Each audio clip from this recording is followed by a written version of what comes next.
പാതാനമില്ല ഭൂവിൽ അനുദിനം നിലവിളി പറന്നുയരുകയായി ധരണി തന്നിൽ. സമാധാനമില്ല ഭൂവിൽ അനുദിനം നിലവിളി പറന്നുയരുകയായി ധരണി തന്നിൽ.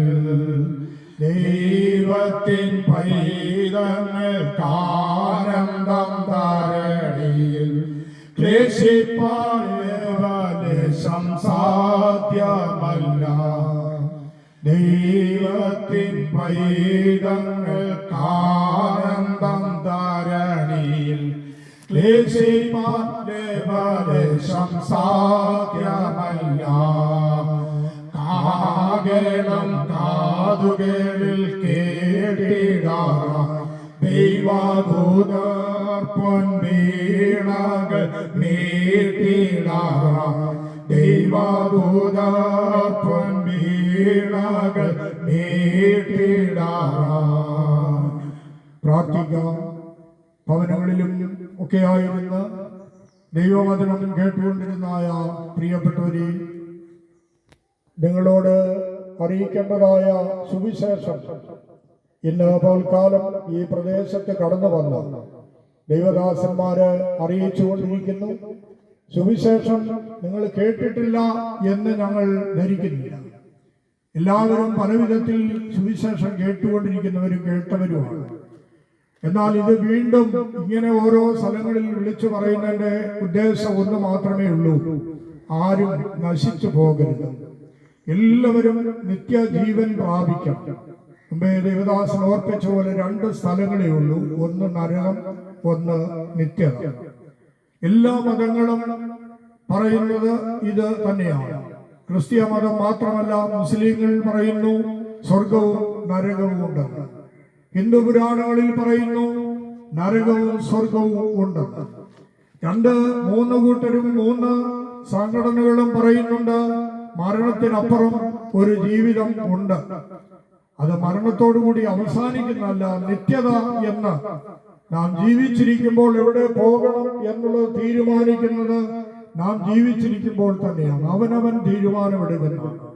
നമ്മൾ മരിച്ചതിന് ശേഷം നമുക്ക് വേണ്ടി പുണ്യപ്രവർത്തികൾ ചെയ്യുകയോ പ്രാർത്ഥനകൾ നടത്തുകയോ ധൂപങ്ങൾ നടത്തുകയോ അല്ലെങ്കിൽ മറ്റേതെങ്കിലും പ്രവർത്തനങ്ങൾ ചെയ്താൽ സ്വർഗത്തിൽ പോകാമെന്ന് പഠിപ്പിക്കുന്നതായ തെറ്റായ പഠിപ്പീരുകളും ഉപദേശങ്ങളും ഒക്കെ നമ്മളെ വലച്ച് ഈ കെട്ടിനകത്ത് നിർത്തിയിരിക്കാം. എന്നാൽ ഇത് പൊട്ടി പുറത്തു വരണമെങ്കിൽ സുവിശേഷം നന്നായി കേൾക്കുകയും യേശുക്രിസ്തു എന്തിനു വേണ്ടി ഭൂമിയിൽ വന്നുവെന്നും യേശു ഭൂമിയിൽ വന്ന് എന്താണ് ചെയ്തതെന്നും യേശു മരിച്ചടങ്ങപ്പെട്ട് ഉയർത്തെഴുന്നേറ്റ് സ്വർഗത്തിൽ പോയിരിക്കുന്നു, ആ യേശു ഇനി വീണ്ടും വരും, അതാണ് ദൈവവചനം പഠിപ്പിക്കുന്നത്. യേശു വന്നത് പാപികളെ രക്ഷിക്കുവാനാണ്. 2025 വർഷങ്ങൾക്ക് മുമ്പ് യേശു മനുഷ്യനായി ഭൂമിയിലേക്ക് അവതരിച്ചു വന്നത് പാപികളായ മനുഷ്യനെ പാപത്തിൽ നിന്ന് വിടുവിക്കുന്നതിന് വേണ്ടി, ശാപത്തിൽ നിന്ന് വിടുവിക്കുന്നതിന് വേണ്ടി,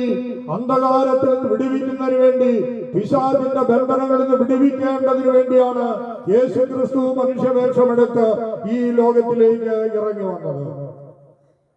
33.5 വയസ്സ് വരെ യേശുവിടെ ജീവിച്ചു.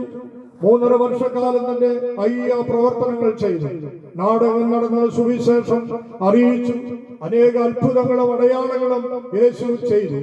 സ്വന്തം ജനമാകുന്ന യഹൂദന്മാരാൽ പിടിക്കപ്പെട്ട് പാപമില്ലാത്തവൻ പരിശുദ്ധനായവനെ ക്രൂശിൽ തറച്ചു. യേശു മരിച്ചു. അരിമത്യക്കാരനായ യോസേഫിന്റെ കല്ലറയിൽ അവനെ അടക്കം ചെയ്തു. റോമാ ഗവൺമെന്റ് ഇമ്പീരിയൻ മുദ്രയെ വെച്ചു. പടയാളികളെ കാവൽ നിർത്തി. അവൻ ഇനി ഉയർക്കരുതെന്ന ചിന്തയോടുകൂടി വേണ്ട സന്നാഹങ്ങളെല്ലാം ചെയ്തു. പക്ഷേ ദൈവമായവനെ മരണത്തിന് പിടിച്ചു വയ്ക്കാൻ കഴിയാതിരിക്കൊണ്ട് 3-ാം ദിവസം റോമാ ഗവൺമെന്റ് പൊട്ടിച്ചുകൊണ്ട് കാവൽ പടയാളികളെ മാറ്റിക്കൊണ്ട് യേശു ഉയർത്തെഴുന്നേറ്റു. എന്തും യേശു ജീവിക്കുന്നു. ആ യേശുവിന്റെ സാക്ഷികളാണ് ഞങ്ങൾ അനുഭവിക്കുന്ന സന്തോഷം. ഒരിക്കൽ ഞങ്ങളും ഇതുപോലെ സന്തോഷമില്ലാത്തവരായി ലോകത്തിന്റെ പാപത്തിലെ മദ്യപാനത്തിലും ഒക്കെ അടിമകളായി ജീവിച്ചവരാണ്. എന്നാൽ യേശു ദൈവവചനം ഞങ്ങളെ രക്ഷിച്ചു. പലസ്തീനിൽ ഒരു കല്ലറ തുറന്നു കിടപ്പുണ്ട്.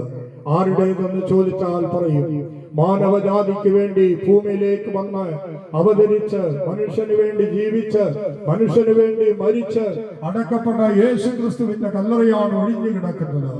പ്രിയമുള്ളവരെ, യേശു വേഗം വരാൻ പോകുകയാണ്. ഇന്ന് ലോകത്തിൽ കാണുന്നതും കേൾക്കുന്നതുമായ സംഭവങ്ങളെല്ലാം വിശുദ്ധ ബൈബിളിൽ പറഞ്ഞിരിക്കുന്ന പ്രവചനങ്ങളാണ് നിറവേറിക്കൊണ്ടിരിക്കുന്നത്. അത് സംഭവിപ്പാൻ പോകുന്നു.